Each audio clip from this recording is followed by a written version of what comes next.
Hello, my name is Brandon Mitchell. This is my informal interview part B.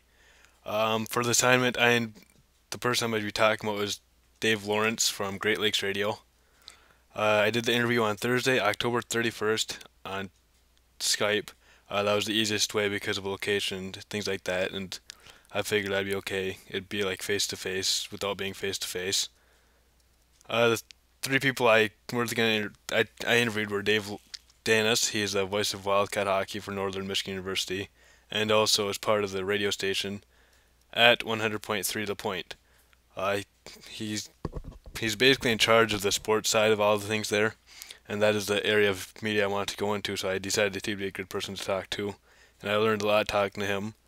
That's Dave Lawrence next to me. I did softball game with him probably 4 or 5 years ago now, and him and I haven't been in contact throughout the years about radio and things like that. That's why I chose to interview him.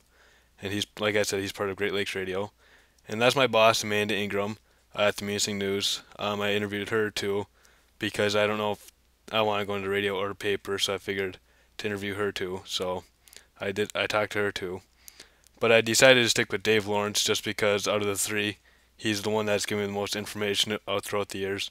And I also have the best relationship with him out of the three. What is Great Lakes Radio? Great Lakes Radio is a radio company in the Upper Peninsula of Michigan. It has several stations, including 1400 AM, which is located in Munising, Michigan, 98.3, which is in Ishpeming, but you can hear it throughout the whole UP basically. Power 92.7, which is where Dave Lawrence is part of. Sunny 101.9, which is arguably Great Lakes Radio's most famous station. Dave Lawrence grew up in Newberry, Michigan, which is in the Upper Peninsula, Michigan, as you've probably seen that on the map by now. He started out his radio career by working as a play-by-play guy for the Newberry Indians at the age of 17. He was actually the color commentary. His friend was the play-by-play guy.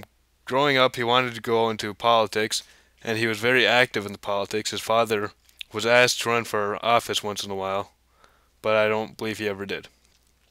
Mr. Lawrence was told to go into politics at the age of 21, but he decided his radio career and his love for music would be more important to him, and at some point in his life he regrets that decision just because of the money he could have made in politics and being a lawyer and stuff like that.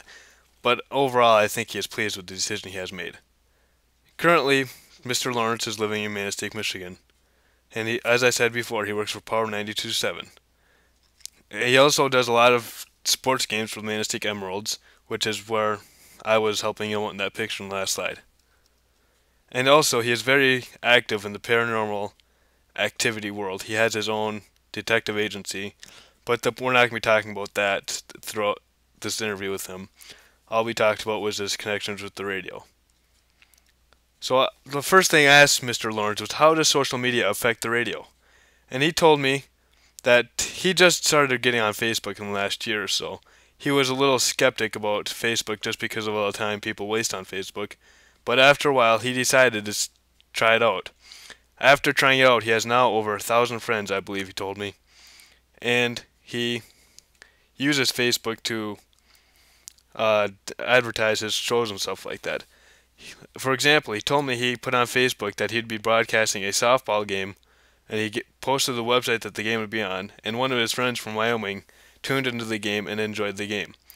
So he told me that social media has affected the radio, but it has helped and not hurt. And as for Twitter, he said the station is now looking into getting a Twitter account, but at this time they are not on it yet, but they are looking forward to it in the near future. They don't do anything with YouTube, but YouTube is a social media way, but does not affect radio at all. So then I asked about internet radio. Because internet radio, now you're getting that in the cars. People can listen to Pandora or whatever in their cars. So I asked him how that affects the radio. And he told me, in the area that we live in, that he doesn't believe it's really that big of a deal here. He thinks that actually internet radio and satellite radio, like XM, Sirius satellite radio, it it does affect the local radio stations, but not as much as you will think. He still thinks the better talent is still on the local air and on live air. So the next question I asked him was, what has been the most rewarding part of your job? I just short answered the answer for him, and I put the people. But he obviously went into more details than that. He told me that the people call in all the time and say, I learned this and this off your show. Like, for example, he has a politics show that he has every morning, and he has a phone call saying, I didn't think about it this way. For example, um, if Romney said something or Obama said something, and Dave said, I agree or disagree, and this is why, he'd have a caller saying, I never thought of it from that standpoint. And so he said the rewarding part has been the people's responses to his different shows and stuff like that. So then I asked him, is there any specific area that would help someone interested in radio? He told me that he believes every high school student should take public speaking. And he was very adamant about public speaking because he thinks even if you're not going into radio or any kind of media or anything like that, public speaking could go a long way in your career. And it could help you get a higher paying job because they pay people to talk in front of other people. And he thinks it would be a great benefit for all high school students. So then I asked him, has there ever been a time you wanted to quit? And he told me yes, there has. So I asked him when and explained the situation. He said throughout his whole entire career in the radio, he has had it several times, but the most recent one was in 2006. He started a new program, which he did up until last year. This year, he has started another new program. The job of radio is not very hard manual labor, but it is stressful trying to find new ideas to entertain the people. A 4-hour radio shift feels like a 16-hour day at a normal job, he told me. He has never been tired of educating people about the different political things going on, however. He also went on to say that, that it is, even though there are days that are harder than others, it is a very rewarding job in his mind.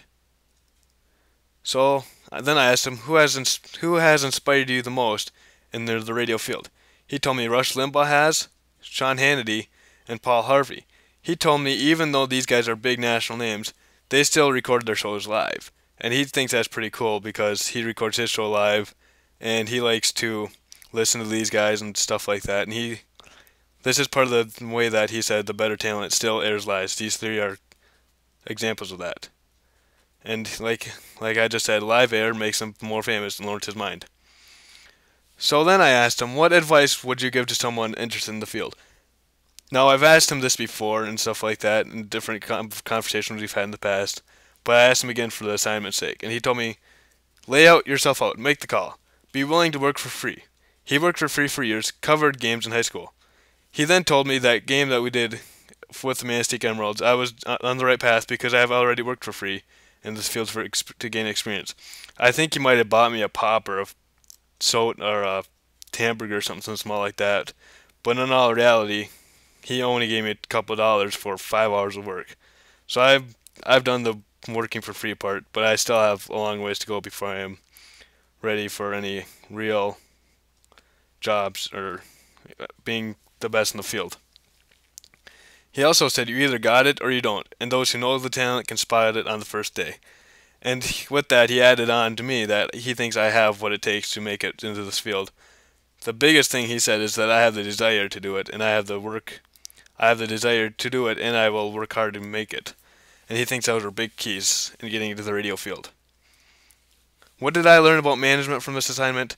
I learned from the interview that Mr. Lawrence is that radio is not a cushion job. In order to be successful, you have to be willing to work your way up. And this is key in management, I believe, because if you know what it is like to be in the studio, then you will know what the employees need. For example, if I become a manager in a radio station and I worked my way up to that position, I know what the smaller guys feel like, and so my position of manager would be better for them because I know what they're going through and stuff like that, so I'd be more flexible to their needs and things like that. What I want Mr. Lawrence's position? Mr. Lawrence is a well-known radio personality in the Upper Peninsula of Michigan. With that being said, I would want to be in a bigger market than that. But to start out with, I would love to be working the type of station that Mr. Lawrence is in right now. He is famous up here because he talks about what the people want to hear, and that is key to be a great radio personality. And what I mean by that is if you talk about something that people don't want to listen to, then you're not going to have any listeners. And Mr. Lawrence keeps on talking about the things that people care about, so the people keep tuning in, and he keeps on getting listeners, and they'll tell their friends and so on. So he always has listeners. And there is the link to greatlakesradio.org, and that is the homepage of Great Lakes Radio. Thank you for your time, and I hope you have a great night.